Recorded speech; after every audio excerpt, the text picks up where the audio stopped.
Au nom du Père et du Fils et du Saint-Esprit, ainsi soit-il. Aujourd'hui, premier dimanche de Carême, je voulais vous donner l'exemple de la pénitence de Ninive. Vous connaissez sans doute, au moins dans les grandes lignes, ce passage de la Sainte Écriture.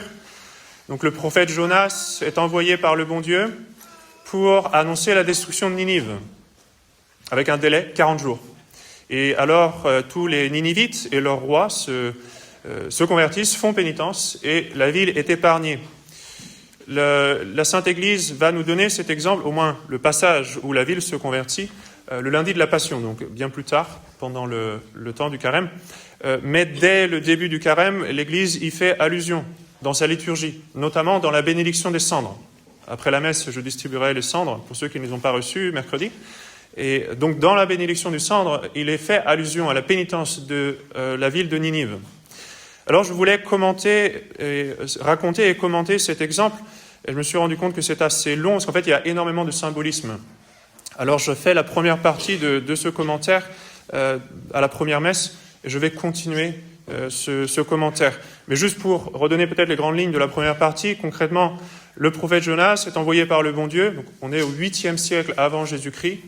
Il est envoyé annoncer la destruction de Ninive. Ninive, c'est la capitale à cette époque-là de l'Assyrie. L'empire des Assyriens est un empire très important à l'est de la terre promise. Le royaume de Juda et le royaume d'Israël, puisqu'à l'époque, en Terre Sainte, malheureusement, il y a un schisme entre ces deux royaumes. Donc les deux royaumes ont affaire aux Assyriens. Et d'ailleurs, un peu plus tard, les Assyriens finalement vont attaquer le royaume d'Israël, le détruire complètement, déporter les 10 tribus schismatiques. C'est la fin du royaume d'Israël. Ça va arriver un peu plus tard.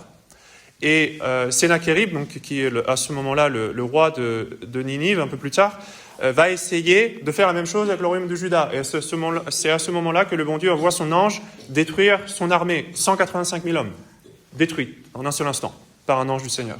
Donc il protège le royaume de Juda quand même. Mais le royaume d'Israël a beaucoup souffert, le royaume de Juda aussi, de l'empire des Assyriens. Donc là, on est un petit peu avant, au 8e siècle, un demi-siècle avant, plus ou moins, et le prophète Jonas est envoyé pour annoncer la destruction de Ninive. Le prophète Jonas n'a pas du tout envie d'y aller. D'abord, il fuit le bon Dieu. Donc il s'embarque sur le premier bateau qu'il trouve pour fuir le bon Dieu, pour ne pas aller dans cette ville païenne. La ville de Ninive était vraiment une ville de débauche, un peu du même niveau que Sodome et Gomorrhe, d'après les commentateurs. Le roi en particulier était un roi abominable, qui s'habillait en femme, qui se maquillait, et qui commettait toutes sortes de péchés de luxure. Donc c'était un certain Sardanapale, selon la plupart des commentateurs, qui était connu même de la littérature gréco-romaine. Les Grecs et les Romains, quand ils parlaient de ce roi-là, de Ninive, ils disaient, alors là, celui-là, vraiment, c'était un roi abominable qui vivait dans le péché. Donc c'est dans ce contexte d'une ville de Ninive dépravée, et avec un roi efféminé, que Jonas est envoyé par le bon Dieu. Alors le livre de Jonas commence par les mots suivants. La parole du Seigneur fut adressée à Jonas, fils d'Amati. Amati signifie la vérité. Et par conséquent, donc étymologiquement, Jonas est le fils de la vérité. Alors, saint Jérôme voit en cela l'allégorie du Christ, parce que le Christ est verbe de Dieu, il est la sagesse, Dieu est vérité, et notre Seigneur lui-même a dit « Je suis la vérité ». Mais les commentateurs font aussi le parallèle avec saint Pierre, puisque dans la Sainte Écriture, et c'est le cas aujourd'hui, le jour de la fête de la chaire de saint Pierre à Antioche, donc dans l'évangile qui servira de dernier évangile, dans la Sainte Écriture, Pierre est appelé fils de Jonas. Et donc ils font le parallèle, si vous voulez, bien sûr, saint Pierre n'est pas le fils du prophète Jonas, mais les commentateurs font le lien quand même avec le Jonas de l'Ancien Testament. Notre Seigneur appelle Pierre, le fils de Jonas, à 3 reprises. Premièrement, quand il le rencontre pour la première fois et qu'il lui annonce sa prédestination, donc au début de sa vie publique. L'évangile de Saint Jean nous dit, en parlant d'André, de saint André, « Et il l'amena à Jésus. Jésus, l'ayant regardé, dit, « Tu es Simon, fils de Jonas. Tu seras appelé Céphas, ce qui signifie Pierre. » Deuxième moment où notre Seigneur l'appelle fils de Jonas, c'est quand saint Pierre professe la divinité de notre Seigneur Jésus-Christ. En retour, notre Seigneur lui dit « Tu es bienheureux, Simon, fils de Jonas, parce que ce n'est pas la chair et le sang qui t'ont révélé cela, mais mon Père qui est dans les cieux. Et moi, je te dis que tu es Pierre, et que sur cette pierre, je bâtirai mon église, et que les portes de l'enfer ne prévaudront point contre elle. Et puis, troisièmement, quand notre Seigneur, après sa résurrection, demande de Saint Pierre une triple profession d'amour, donc quand il va lui donner l'autorité pontificale, enfin, après sa résurrection, « Simon, fils de Jean, m'aimes-tu plus que ceci? Paie mes agneaux. Simon, fils de Jean, m'aimes-tu? Paie mes agneaux. Simon, fils de Jean, m'aimes-tu? Paie mes brebis. » Il semble que dans ce troisième cas, il y a une confusion entre Jean et Jonas. Donc, Jonas signifie colombe. Donc, Simon, fils de Jonas, préfigure clairement l'assistance du Saint-Esprit, dont Pierre devait jouir. Et le fait que le prophète Jonas soit à son tour le fils de la vérité confirme la même doctrine. Les commentateurs ont fait ce lien. Donc Pierre est le fils de la colombe qui est le fils de la vérité. Tout ça renforce, bien sûr, le dogme de l'infaillibilité du souverain pontife, l'assistance continuelle que le Saint-Esprit donne à Pierre et à ses successeurs. Dans un autre sens, Pierre est le fils de Jonas, parce que comme lui, il doit annoncer au monde que ses crimes seront punis de Dieu, et il doit ainsi susciter la contrition et la pénitence de ses auditeurs. Jonas a été envoyé à Ninive, qui était vraiment la capitale du monde païen, on va dire, tout comme plus tard, Pierre a été envoyé à Rome, dans le même but, pour la même chose, pour la même mission. Alors Jonas a essayé de fuir l'ordre de Dieu, il s'est embarqué, et puis finalement, le bon Dieu a suscité une tempête, ce qui fait que finalement, Jonas a été jeté à la mer. Donc j'ai expliqué cela à la première messe, on va reprendre à cet endroit-là. Aussitôt que Jonas est jeté à la mer, Jonas est dévoré par un grand poisson. Donc ce poisson a été prévu par le bon Dieu, préparé pour lui servir à la fois de punition et en même temps de protection.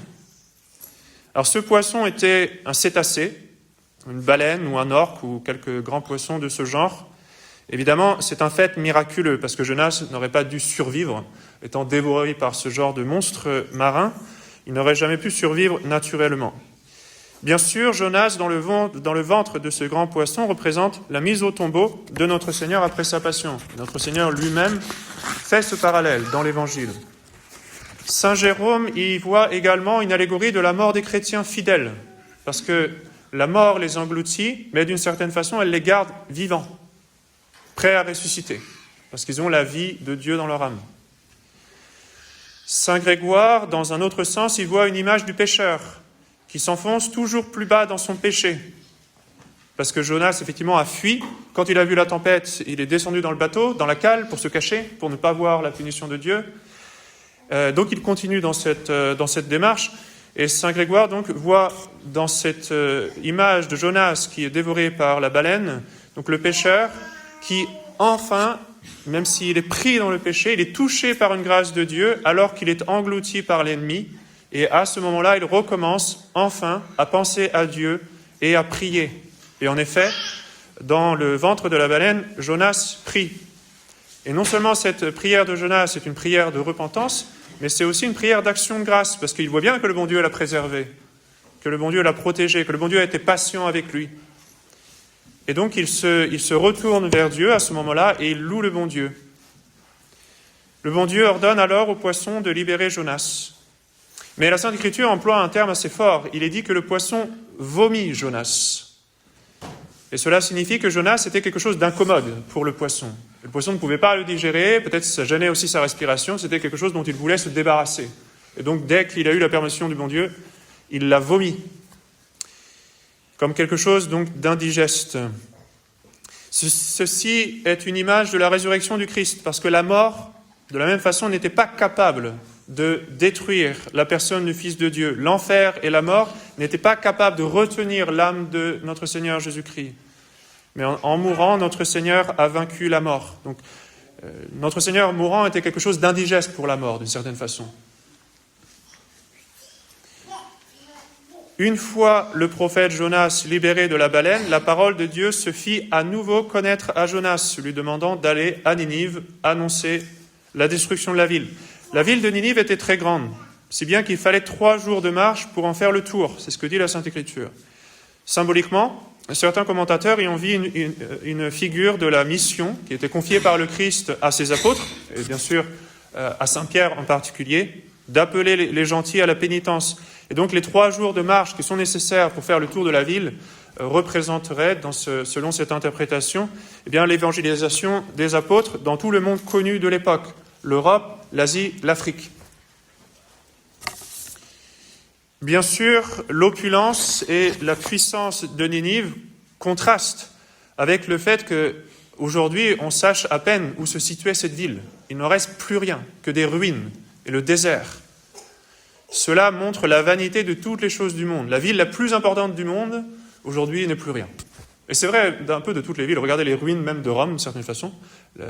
S'il n'y avait pas eu l'église à Rome, Rome aujourd'hui serait comme Athènes. Et Athènes, ce sont juste des ruines.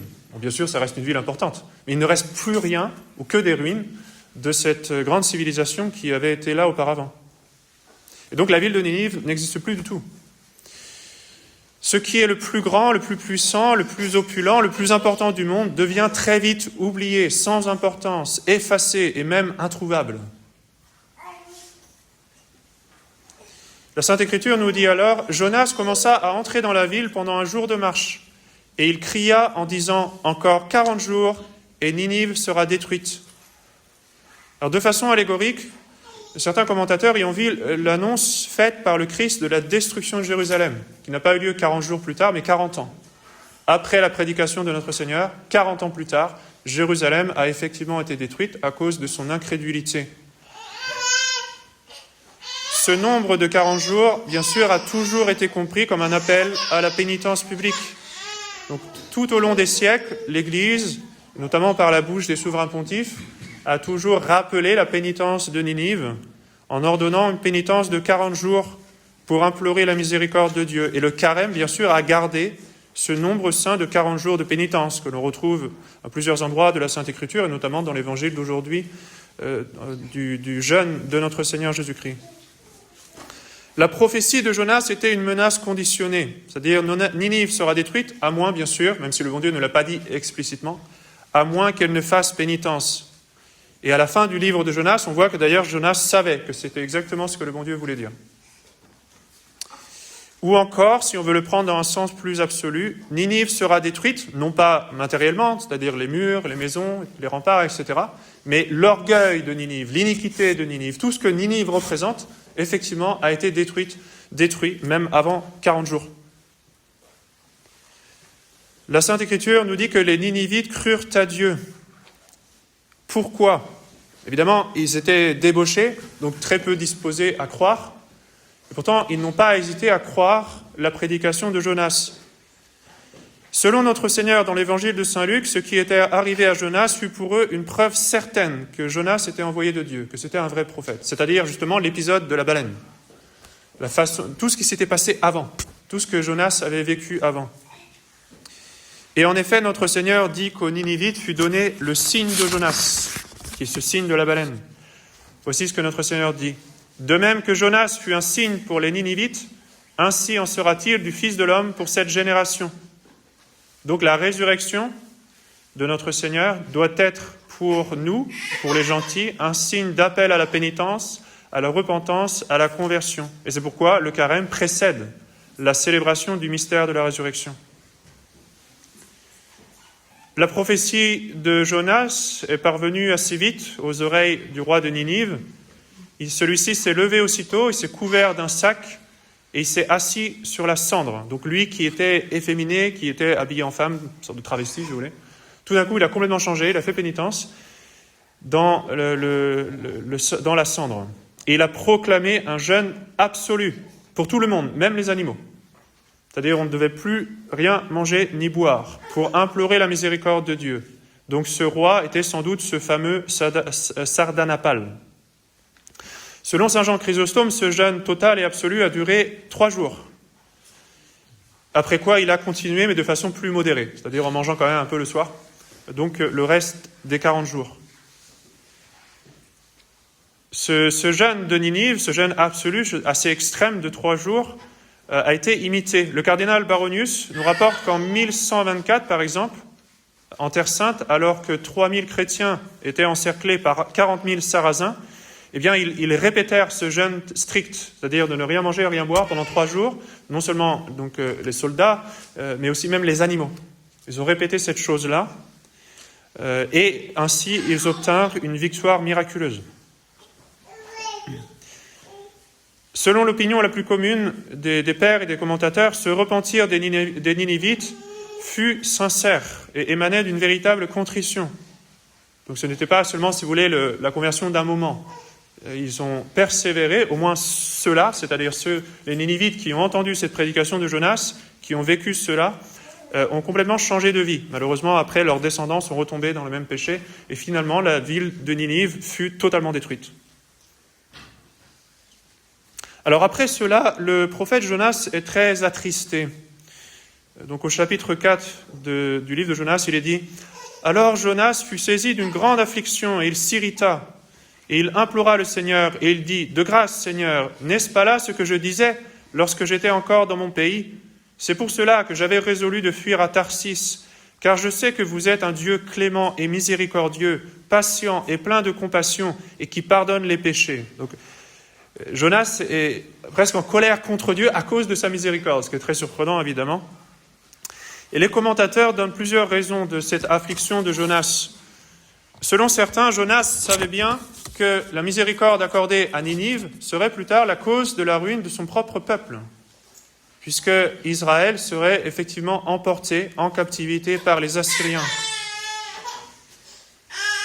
Selon d'autres, Jonas s'attristait de voir comment les Ninivites avaient si facilement fait pénitence de leurs péchés, comment ils s'étaient convertis tout de suite, tandis que les enfants d'Israël étaient au contraire endurcis dans leurs crimes, malgré les nombreux prophètes qui leur étaient envoyés. Enfin, selon d'autres commentateurs encore, Jonas aurait été affligé parce que, ayant annoncé la destruction de Ninive, eh bien, cette destruction n'a pas eu lieu, et donc il serait désormais considéré comme un faux prophète, et on se moquerait de lui. Les commentateurs y voient tous une leçon morale importante contre le zèle amer, contre le zèle indiscret de ceux qui souhaitent davantage la vengeance de Dieu contre les pécheurs que leur pénitence. Et c'est une tentation qui nous guette aujourd'hui, de souhaiter que le bon Dieu détruise tout de suite. Dans l'Évangile, Jacques et Jean s'étaient rendus coupables d'une indiscrétion semblable. Rappelez-vous, ce passage où notre Seigneur traverse la Samarie, justement, et on ne le reçoit pas, on lui refuse l'hospitalité.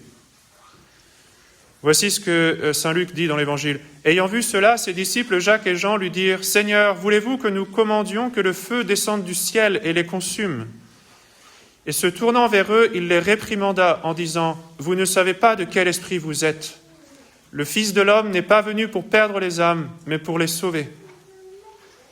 Vous ne savez pas de quel esprit vous êtes. Ne sommes-nous pas parfois animés du même esprit aujourd'hui, en désirant justement que le bon Dieu envoie tout le monde tout de suite en enfer, qu'il détruise tout. En réalité, nous devons plus souhaiter la conversion des pécheurs que leur punition, que leur destruction, ça va de soi. Nous devons plus implorer la miséricorde de Dieu pour eux que de prier que le bon Dieu détruise tout. Et pour faire comprendre cette leçon au prophète Jonas, et donc par son entremise à nous tous, le livre de Jonas se termine par un autre miracle. Alors que Jonas est ainsi affligé et attristé, il sort de la ville, de façon à pouvoir la regarder et voir ce qui allait se passer. Il désire mourir à ce moment-là, à cause de cette tristesse. Il se dit, bon, si cette prophétie n'est pas accomplie, à quoi bon vivre ? Donc il demande au bon Dieu de lui ôter la vie. Et le bon Dieu fait croître un lierre de façon miraculeuse à ce moment-là pour protéger Jonas de la chaleur du soleil. Et Jonas en est tout consolé. Mais le lendemain, le bon Dieu permet que ce lierre meure soudainement, qu'il se dessèche immédiatement. Et Jonas tombe alors à nouveau dans une grande tristesse. Et le bon Dieu lui en fait le reproche. Le lierre représente la vanité du monde. Et le bon Dieu lui dit alors, à la fin du livre de Jonas, « Tu t'attristes au sujet d'un lierre qui ne t'a pas coûté de peine et que tu n'as pas fait croître, qui est né en une nuit et qui a péri en une nuit. Tu t'attristes plus, donc, de 120 000 hommes qui ne savent pas discerner leur main droite d'avec leur main gauche, les petits-enfants, et un grand nombre d'animaux. » Donc il y a beaucoup de leçons que l'on peut tirer de ce livre de Jonas. Il est très très court, n'hésitez pas à le relire. C'est 4 petits chapitres, ça se lit très très rapidement. Sur cette terre, nous sommes appelés à la pénitence. sans la pénitence, nous périrons certainement. C'est pour ça que la prophétie de Jonas est aussi absolue. Dans 40 jours, Ninive sera détruite. Si elle ne fait pas pénitence, c'est sûr.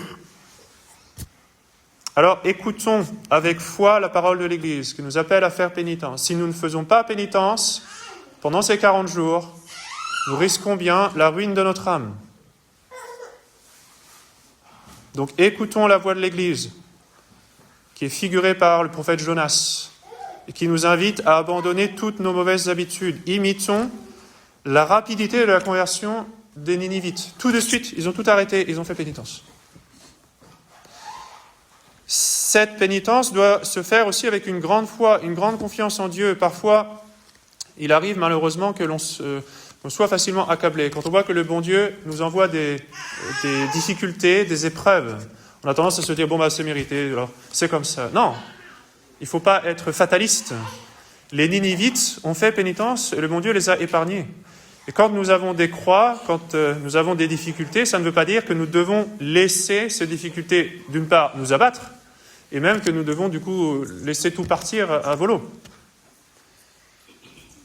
Donc nous devons accepter les croix du bon Dieu avec résignation, mais ça n'empêche pas parfois de devoir quand même faire notre devoir d'État et de lutter contre ces épreuves qui nous arrivent. Ça peut être des soucis financiers, des soucis administratifs, toutes sortes de choses. Il faut se battre, comme les Ninivites qui ont fait pénitence et qui ont obtenu miséricorde. Ils n'ont pas été fatalistes, ils ne se sont pas dit, bon, tant pis, c'est la volonté de Dieu que nous soyons détruits.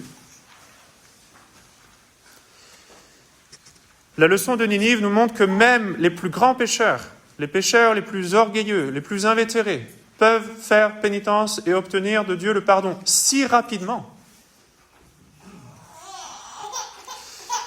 L'exemple de Ninive nous montre aussi que nous ne devons pas souhaiter la mort des pécheurs, mais que nous devons désirer plutôt leur conversion.